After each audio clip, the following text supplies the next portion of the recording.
네, 우리가 예레미야의 말씀을 계속 보고 있습니다. 우리 24장까지 왔는데 오늘은 24장 말씀 본문 전체와 29장 29장 11절의 말씀을 가지고 예기치 못한 인생에 있어서 전혀 예상 밖의 위기를 당한 그 유다 백성들에게 하나님께서는 무엇을 가르치시기 원하는지 우리가 오늘 살펴봤으면 좋겠습니다.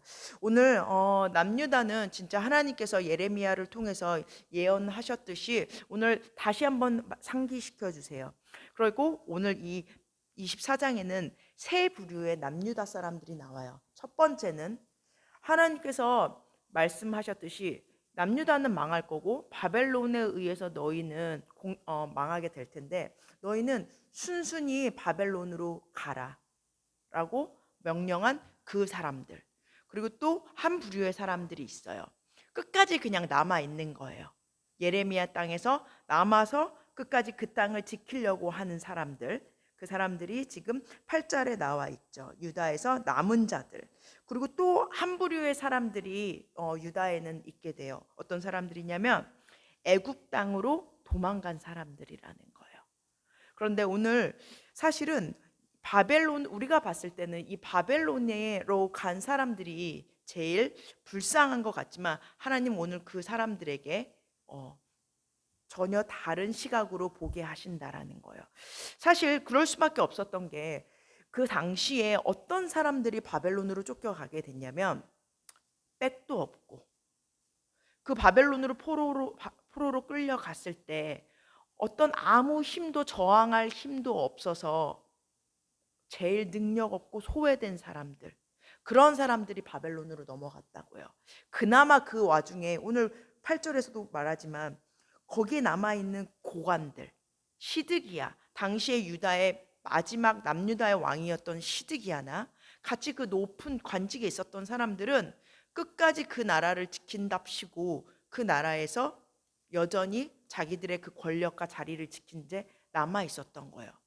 그리고 또 다른 사람들, 그나마 좀 빽이 있고 돈이 있었던 사람들, 그리고 힘이 있었던 사람들은 야, 우리가 남유다에서도 우리가 살 수 없을 거야.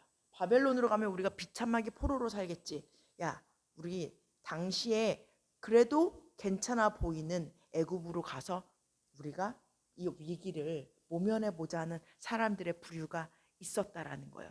이 각각의 사람들에 대해서 하나님은 어떻게 해석하시는지 우리가 오늘 살펴봤으면 좋겠습니다. 우리가 알다시피 이 당시의 이 남유다의 멸망은, 그리고 이제 앞으로 우리가 살펴보겠지만 포로로 끌려가는 그 바벨론으로부터의 그 공격은 정치적인 문제나 사회적인 문제로 일어난 게 아니라는 거예요. 하나님께서 지속적으로 말씀하셨듯이 하나님이 수많은 선지자들을 통해서 경고하신 하나님으로부터 떠난 그 백성들로 향한 하나님의 징계였고 심판이었었다라는 거예요. 그러니까 아무도 사실은 남유다 백성들 중에 누가 이 나라가 멸망하고 포로로 끌려가는 그 위기를 예언하고 얘기하고 또 기다리고 있었겠냐라는 거예요. 사실 그래서 우리 인생의 위기가 어렵다라는 거예요. 우리가 인생을 살면서 누가 내 나라가 망하고 내가 포로로 끌려가고 내가 어쩌면 위기를 당할 거야. 어쩌면 큰 환란을 겪을 거야. 사실 이걸 기대하는 사람들은 없어요. 그렇기 때문에 우리가 위기가 다가왔을 때는 또는 어려운 상황이 왔을 때는 우리가 망연자실하게 되고 깊이 우리가 절망하게 된다라는 거야.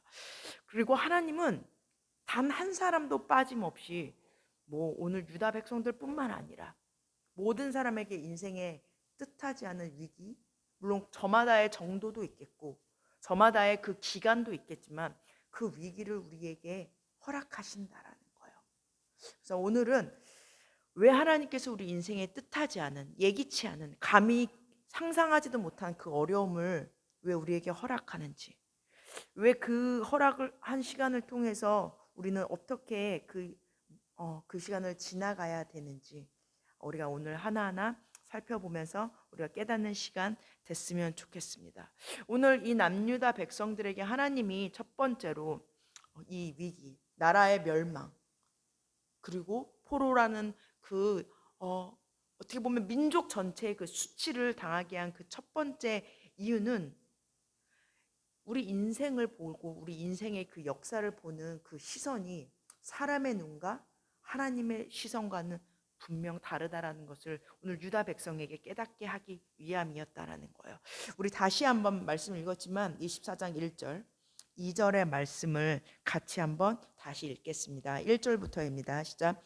바벨론의 느부갓네살 왕이 유다 왕 여호야김의 아들 여고냐와 유다 고관들과 목공들과 철공들을 예루살렘에서 바벨론으로 옮긴 후에 여호와께서 여호와의 성전 앞에 놓인 무화과 두 광주리를 내게 보이셨는데 한 광주리에는 처음 익은 듯한 극히 좋은 무화과가 있고 한 광주리에는 나빠서 먹을 수 없는 극히 나쁜 무화과가 있었더라.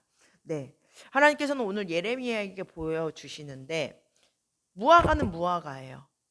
근데 아주 극히 좋은 무화과가 있고 아주 극히 나쁜 무화과가 있었다라는 거예요. 근데 우리는 오늘 본문을 봐서 알아요. 어떤 무화과가 좋았냐면 바벨론으로 끌려간 사람들, 여고냐와 어쩔 수 없이 힘없어서 어떤 백도 없어서 도망가지도 못하고 어떤 한 자리를 차지하지도 못해서 그 예루살렘에 남아 있을 만한 힘도 없어서 아주 비참하게 끌려간 그 바벨론으로 끌려간 그 사람들을 보고 하나님은 아주 극히 좋은 무화과라고 말씀하세요. 그리고 극히 나쁜 무화과는 뭐냐면 우리가 후반에 봤겠지만 그 예루살렘 땅에 남아 있었던 시드기야와 고관들, 그리고 자기들의 능력과 빽과 돈과 명예를 사용해서 자기 살 길을 찾아서 애굽으로 간 사람들은 아주 극히 나쁜 무화과와 같다라고 얘기한다는 거예요. 여러분 이상하지 않아요? 사람들이 봤을 땐 제일 비참한 사람들, 제일 불쌍한 사람들이 하나님이 보시기에는 극히 좋은 무화과였다라는 거예요. 오늘 여기서 또 기억해야 되는 게 있어요. 오늘 여호와의 성전 앞에 놓인 무화과라고 얘기해요. 1절에 보면. 여러분 우리 인생은 잘 될 때나 잘 되지 않을 때나 하나님의 그 성전 앞에, 결국은 하나님의 그 임재 앞에, 하나님의 결국은 그 통치 앞에 있는 존재라는 거예요. 우리가 아무리 잘나봤자, 아무리 우리가 살려고 애굽으로 가봤자, 아무리 우리가 살려고 발버둥 쳐봤자 하나님의 그 시선 앞에 있는 존재라는 거예요. 여러분 우리가 그렇기 때문에 우리가 내 인생이 지금 형편이 좋아, 나는 이거 지금 극히 나쁜 상황이야 또는 좋은 상황이야 라고 말하는 그 판단도 하나님의 시선 앞에서 해야 된다라는 거예요. 우리가 잘 알다시피 소돔과 고모라로 갔던 그 아브라함의 조카 롯과 그의 가족들, 롯은 자기가 봤을 때 가장 좋은 땅으로 선택했어요. 근데 그 결과를 우리가 너무 잘 알죠. 그 땅은 결국은 멸망하게 되고 불의 심판을 겪게 돼요. 또 앞서 우리가 잘 아는 그 룻기에서도 마찬가지예요. 그 땅에 흉년이 들었어요. 예루살렘에. 근데 모압 나오미의 가족들은 당시에 먹고 살기 위해서, 나오미의 남편은 처자식을 먹고 살리기 위해서 당시에 그래도 좀 풍부한 곡식 있는 모압으로 가서 그 위기를 모면하려고 했다라는 거예요. 그런데 결국 어떻게 되죠? 나오미가 다시 그 원래 자기가 있었던 하나님이 나를 처음 세워준 그 땅으로 돌아왔을 때 나오미가 뭐라고 얘기하죠? 내가 가득 차서 나갔는데 내가 텅 비어서 돌아왔구나. 그래서 나의 이름 나오미, 그 기쁨이라는 뜻으로 나의 이름을 부르지 말고 마라, 쓴, 아주 지독한 쓴물이라고 나를 부르라고 말해요. 그러니까 나오미도 그렇고 나오미의 가족들도 그렇고 그리고 롯도 그렇고 자기 인생의 결정하는 거에 있어서 하나님의 시선으로 보지 않고 하나님의 판단으로 보지 않고 나의 판단으로 인생의 중요한 결정을 했다라는 거예요. 여러분, 성경에는 나오지 않지만 오늘 그렇게 비참하게 끌려갔던 여고냐, 시드기야, 그 유다의 남유다의 왕 조카 그 여고냐는 역사서에 보면 바벨론으로 끌려가서 그 바벨론의 귀족들과 같이 안전하게 살았었다라고 얘기를 해요. 하나님께서 그 여고냐를 시드기야가 죽고 그리고 예루살렘이 망했지만 결국 하나님께서는 여고냐를 보존시켜 주셨다라는 거예요. 그래서 그가 바벨론의 그 상에서 베푸는 그 밥을 먹고 살았다라고 해요.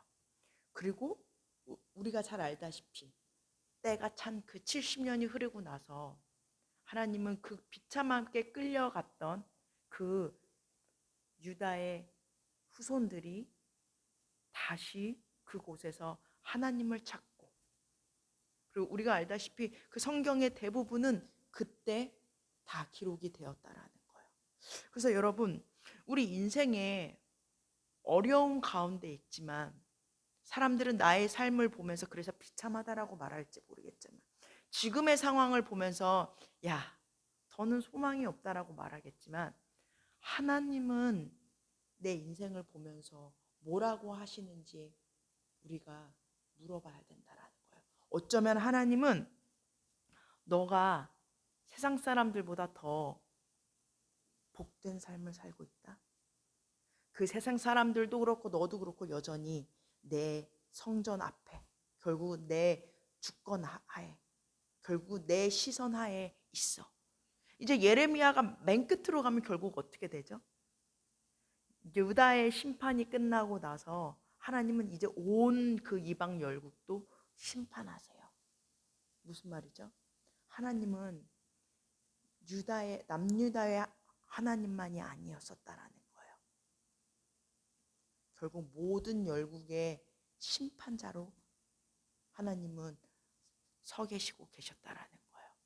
그래서 여러분, 고통 가운데 있을 때, 인생에 예기치 못한 어려움이 있을 때 하나님은 그 인생에 대해서, 그 상황에 대해서 다르게 볼 수 있다라는 거. 그렇기 때문에 이제 내 인생에 대해서 나조차도 판단하지 마시고 세상 사람들의 그 판단에 내버려 두지 마시고 하나님께 내 인생이 어떠한지 물어봐야 될 줄을 믿습니다.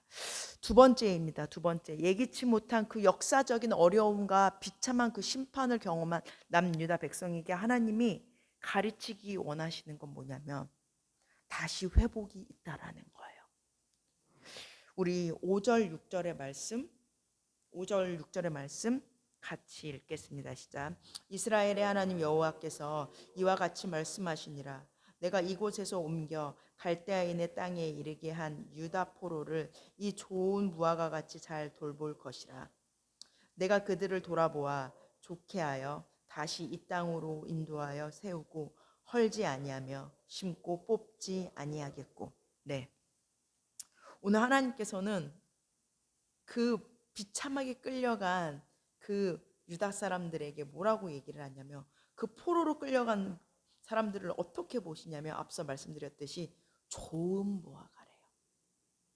그리고 나서 뭐라고 말씀하시냐면 분명히 징계로 끌려갔는데, 분명히 심판으로 끌려간 건데 하나님은 잘 돌볼 거래요.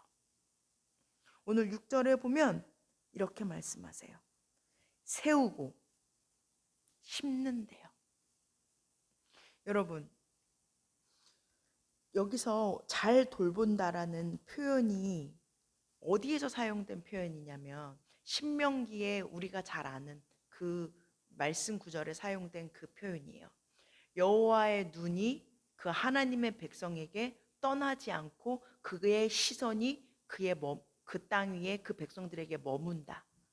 이스라엘 백성들이라면 다 아는 가장 하나님이 그의 백성들에게만 줄 수 있는 그 신명기의 축복을 오늘 포로로 끌려가는 그 유다 백성들에게 주시겠다는 거예요. 이 잘 돌보겠다는 표현은 뭐냐면 내가 거기에 가서도 나는 너희를 버려두지 않아. 나는 내 시선을 너희에게서 떼지 않을 거야.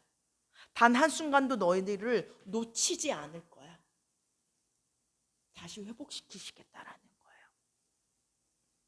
여러분, 우리가 절망 가운데 절대 잊지 말아야 되는 건 뭐냐면, 절망 가운데 있더라도, 예기치 못한 인생의 어려움 가운데 있다 하더라도, 심지어 그 잘못, 내가 잘못해서 하나님한테 벌 받고 있는 그 상황 가운데서도 하나님은 거기에 여전히 우리와 함께 계시다라는 거예요. 하나님은 여전히 내 인생을 보고 나에게서 눈을 떼지 않고 계시다라는 거예요. 우리는 벌 받을 때 그것만 생각해요. 오늘 6절에서 말하듯이 내 인생을 헐어버리시는 하나님, 내 인생을 뽑아버리는 하나님, 우리는 그 하나님만 봐요. 왜? 지금 허물어지고 있으니까, 지금 내 인생이 송두리째 뽑히고 있으니까 그것만 보면서 절망해요. 아마 포로로 끌려갔던 그 백성들도 아마 그랬을 거예요. 실제로 그 땅이 멸망하잖아요. 진짜 이제 멸망하네. 이제 진짜 우리는 뿌리까지 뽑혀버리네. 이젠 다 끝났어 라고 생각했을지 모르겠어요. 근데 여러분, 하나님이 멸망시키시는 이유, 허물어버리는 이유, 다 뽑아버리는 이유는 뭐냐면 다시 세우기 위함이라는 거예요. 다시 새롭게 더 좋은 것으로, 오늘 우리가 앞서 읽었듯이 극히 좋은 것으로 다시 심기 위함이라는 거예요. 여러분, 우리가 어떤 어려움을 만났을 때 내 인생의 송두리째 날아가는 그 순간 가운데서도 우리가 기억해야 되는 건 거기가 끝이 아니라는 거예요. 그게 끝이 아니라는 거예요. 허무셨으면 다시 세울 때가 있다라는 거예요. 뽑으셨으면 다시 심으실 때가 있다라는 거예요. 그래서 여러분, 오늘 남유다 백성들에게 말씀하듯이 하나님은 오늘도 우리에게 말씀하시는 거예요. 이제 후반에 보면 알겠지만 하나님은 거기에서도 너희들은 잘 살라고 말씀하세요. 거기서도 시집가고 장가가고 거기서도 열심히 일하고 그 땅에서 여전히 하나님이 함께 하심을 경험하라는 거예요. 여러분, 칠흑과 같은 어둠 속에서도 하나님은 함께 계시다라는 거예요. 나밖에 없어서 울부짖는 그 순간에도 하나님은 우리의 울부짖음을 들으신다는 거예요. 그래서 오늘 하나님께서 이제 나는 끝이야, 나를 이제 버려두시나라고 그렇게 절망하는 것이 아니라, 그치, 이 시간이 끝나고 나면 다시 세우실 거야, 다시 심으실 거야. 그 소망을 우리가 기억해야 될지를 믿습니다. 그래서 로마서에서는 그렇게 얘기를 해요. 뭐라고 얘기하죠? 연단이 소망을 이룬다. 소망은 연단 없이 이루어지는 게 아니라는 거예요. 오늘 하나님께서 예레미야를 통해서 무화과에 비유하세요. 열매잖아요. 열매를 잘 맺으려면, 열매가 진짜 좋은 상품이 되려면 비도 맞아야 되고 눈도 맞아야 되고 오늘과 같이 추운 날씨도 견뎌야 한다는 거예요. 근데 그러고 나면 우리도 모르는 사이에 다시 좋은 무화과로 하나님 앞에 설 줄을 믿습니다. 네, 우리 세 번째입니다. 세 번째로 하나님께서 예기치 못한 그 어려움 가운데 있는 유다 백성에게 여전히 깨닫길 기대하시는 것이 있다라는 거예요. 그 소망은 무엇이냐면, 이제 결국 좋은 무화과가 되는 건, 그리고 아주 나쁜 무화과가 되는 것은 우리 선택에 달려 있다는 거예요. 우리 8절의 말씀, 8절의 말씀 같이 읽겠습니다. 시작. 여호와께서 이와 같이 말씀하시느니라. 내가 유다의 왕 시드기야와 그 고관들과 예루살렘에 남은 자로서 이 땅에 남아 있는 자와 애굽 땅에 사는 자들을 나빠서 먹을 수 없는 이 나쁜 무화과 같이 버리되. 앞서 말한 대로 이제 포로로 간 사람들이, 포로로 끌려간 그 여고냐와 그 포로로 끌려간 백성들이 좋은 무화과였다면 이제 나쁜 무화과의 두 부류를 얘기를 해요. 우리가 잘 아는 시드기야 왕, 그러니까 남유다의 그 마지막 왕, 결국은 비참하게 눈이 뽑혀서 마지막을 마감하게 되는 그 시드기야와 당시의 고관들, 그리고 살 바를 찾아서 하나님께서는 분명히 바벨론으로 가야 된다라고 바벨론으로 끌려가라고 분명히 말씀하셨는데 오히려 그것을 선포한 예레미야를 후에 괴롭히고 그 하나님의 명령과 그 예언을 조롱한 사람들은 애굽으로 자기 살 길을 찾아서 떠난 사람들에 대해서는 하나님은 극히 나쁜 무화과라고 얘기한다는 거예요.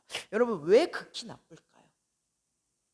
어떻게 보면 어쩔 수 없이 남아 있었던 거 아닐까요? 어쩔 수 없이 내가 그래도 내 나라 지켜야지, 마치 애국자처럼 나라를 사랑하는 마음에 내 백성과 내 땅을 지키기 위해서 어떻게 보면 좋게 볼 수 있잖아요. 또는 바벨론으로 끌려가나 어차피 애굽도 하나님을 모르는 땅이라면 애굽으로 가나 뭐가 그렇게 특별히 다 나쁘고 악해서 하나님은 이 사람들을 하여금 악하다고 말하냐는 거예요. 왜 나쁜 무화과 같이 그들을 버려버린다고 말씀하셨을까요? 그들의 동기와 중심 때문이라는 거예요. 여러분, 이 애굽으로 간 사람들은 어쩔 수 없이 간 게 아니에요. 하나님이 말씀하신 그 예레미야를 통해서 말씀하신 그 하나님의 그 명령을, 하나님의 그 예언의 선포를 무시한 거예요. 자기네들이 봤을 땐 앞서 말한 대로 자기들의 시선에는 애굽이 더 낫거든요. 그러니까 백을 써서 힘이 있는 사람들만 애굽으로 갔다라는 거예요. 유다에 남아 있었던 사람들은 나라를 사랑하는 마음에 그 땅을 지키고 싶은 하나님의 백성으로서의 그 충성심 때문에 그 땅에 남아 있었던 게 아니에요. 왜 그랬냐면 후에 보면 알겠지만 하나님의 말씀을 무시하고 예레미야를 오히려 악한 존재로 여겼다는 거예요. 그들에게는 결국 궁극적으로는 회개하는 마음이 없었다라는 거예요. 이 위기가 다가왔는데 여전히 돌이키고 싶은 마음이 없었다라는 거예요. 어떻게 아는 줄 알아요? 이후에 오히려 예레미야를 구덩이에 가두고 감옥에 가두고 예레미야를 비참하게 괴롭혀요. 바벨론 사람들이 그런 게 아니에요. 시드기야와 거기에 남아있던 남유다의 고관들이 그랬다라는 거예요. 그러니까 궁극적으로 그들의 중심에는 이 위기가 다가왔음에도 불구하고 하나님께 돌이키는 마음이 전혀 없었다라는 거예요. 회개하는 마음이 없었다라는 거예요. 결국은 하나님의 낯을 피해서 애굽으로 간 거예요. 하나님의 명령을 어기고 하나님의 말을 무시하고 하나님의 그 임재가 없는 곳으로 애굽으로 갔다라는 거예요. 여러분, 하나님은 우리의 마음까지 어쩔 수가 없다라는 거예요. 오늘 하나님께서 그렇게 말씀하세요. 하나님께서 마음을 그 바벨론으로 끌려간 그 사람들에게 마음으로 여호와인 줄 아는 그 마음을 주겠다라는 말해요. 그럼 어떻게 보면 되게 불공평하잖아요. 그 사람들에게는 왜 마음을 주고 남유다에 남은 사람들이랑 애굽으로 도망간 사람들에게는 왜 그 마음을 안 주지? 아니라는 거예요. 먼저 그들이 선택한 결과라는 거예요. 순순히 끌려간 그리고 순종한 사람들과 굳이 내가 살고 회개하지 않고 내 살 길을 찾아간 사람들. 그러니까 그들의 마음에는 이미 끊임없이 하나님을 거부하는, 회개하지 않는, 돌이키지 않는 그 마음이 있었다라는 거예요.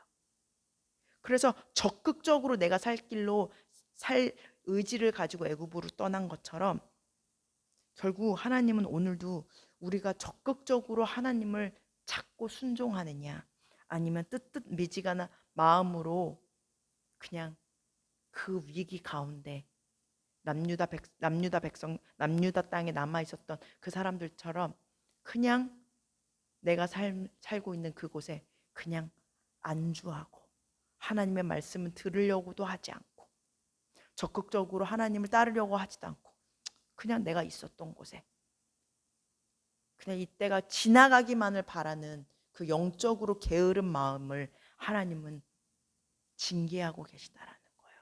여러분, 위기가 다가왔을 때 영적인 위기라는 걸 아셔야 되고 영적인 각성과 영적인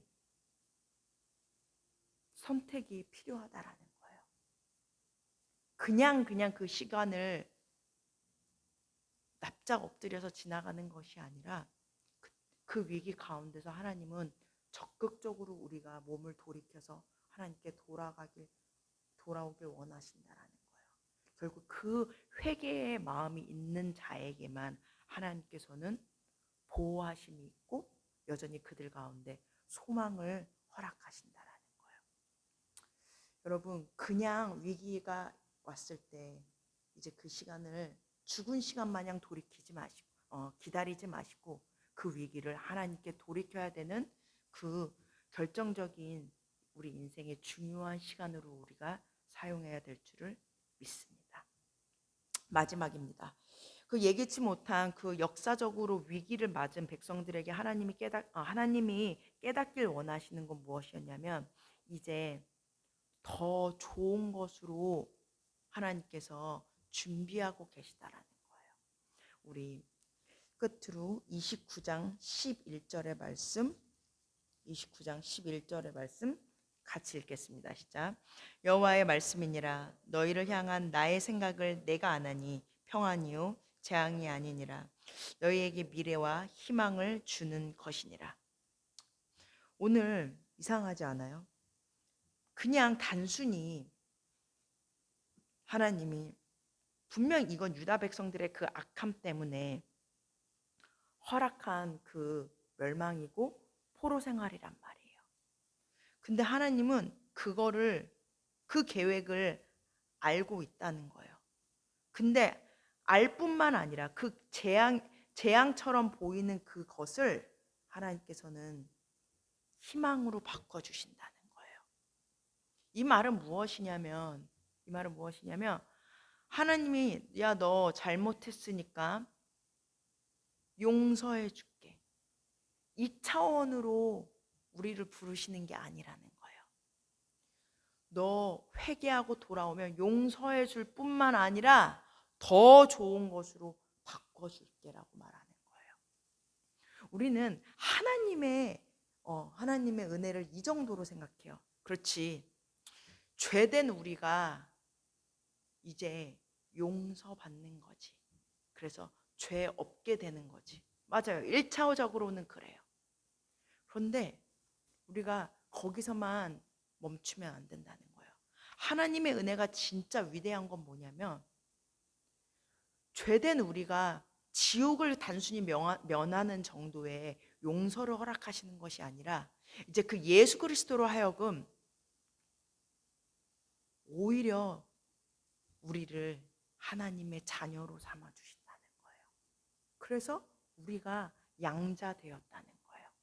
단순히 예수님을 통해서 우리 용서받았어. 휴, 지옥은 안 가네가 아니라 그런데 이제 너희에게 내 아들 예수 그리스도처럼 내 자녀로 살 수 있는 그 특권을 허락할 거야.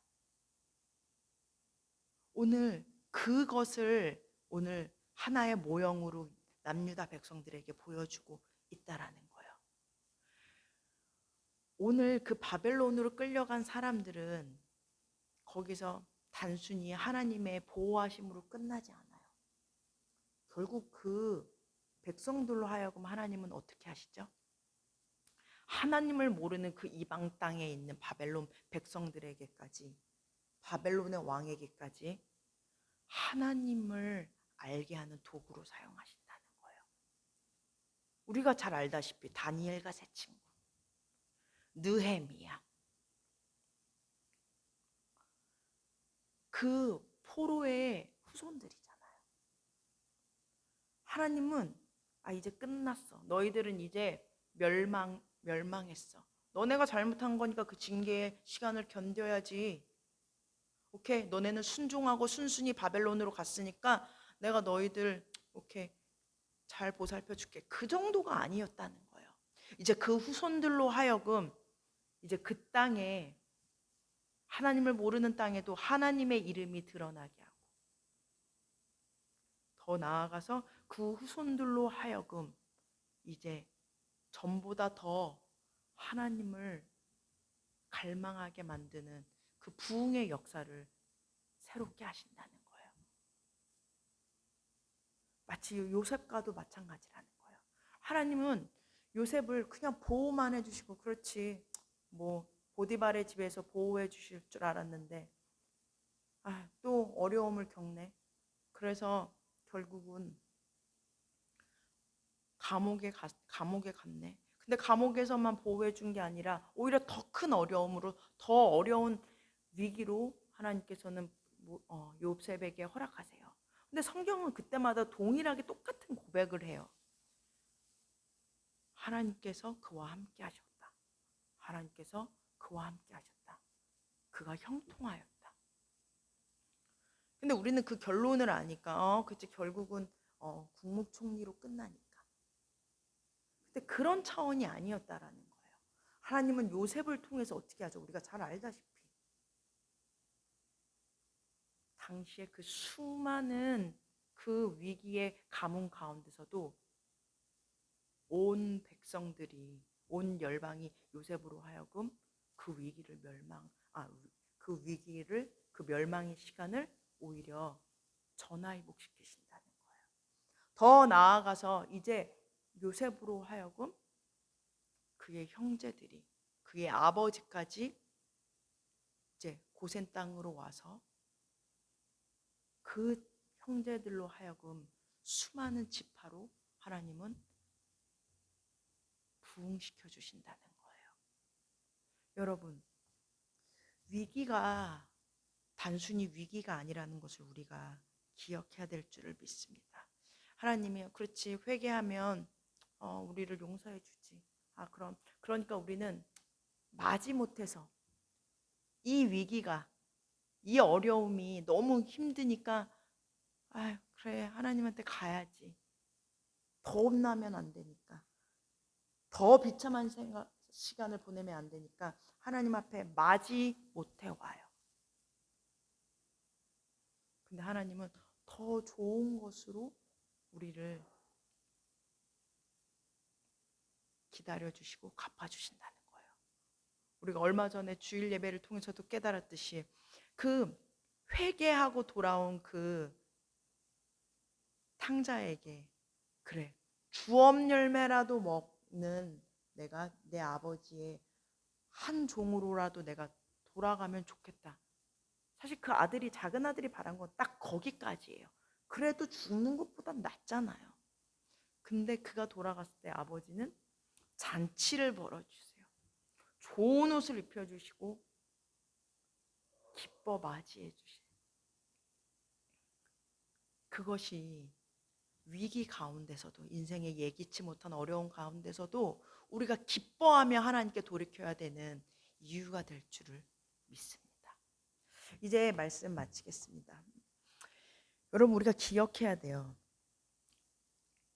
오늘 하나님께서는 유다 백성을 열매, 무화과 열매로, 무화과 그 과실로 비유하세요. 하나는 나쁜 과일, 하나는 너무 좋은 과일. 근데 여러분 그거 아세요?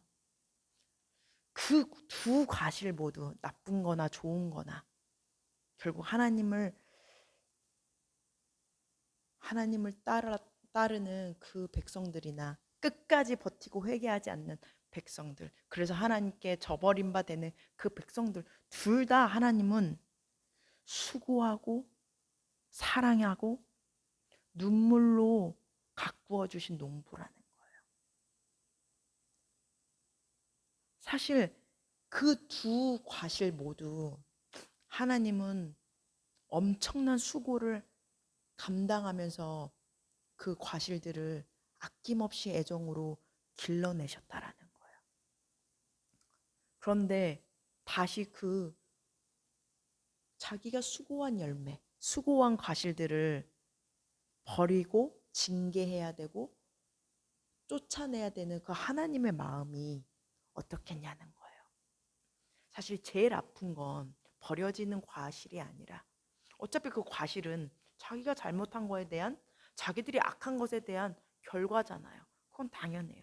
그러나 하나님은 그 농부로서 수고한 농부, 땀 흘렸던 농부, 같이 애타면서 그 시간을 보내왔던 그 하나님은 그 농부의 마음이었다라는 거예요. 오늘 여러분, 내가 좋은 과실이라면 내가 그 좋은 과실이 될 수 있었던 것도 하나님의 은혜였고, 내가 먹을 수조차 없는 나쁜 과실이라면 사실 내가 내 인생을 보는 것보다 더 안타깝게 보시는 그 하나님의 마음을 우리가 기억해야 될 줄을 믿습니다. 우리 오늘 말씀 붙잡고 잠깐 기도한 후에 예배 마치겠습니다.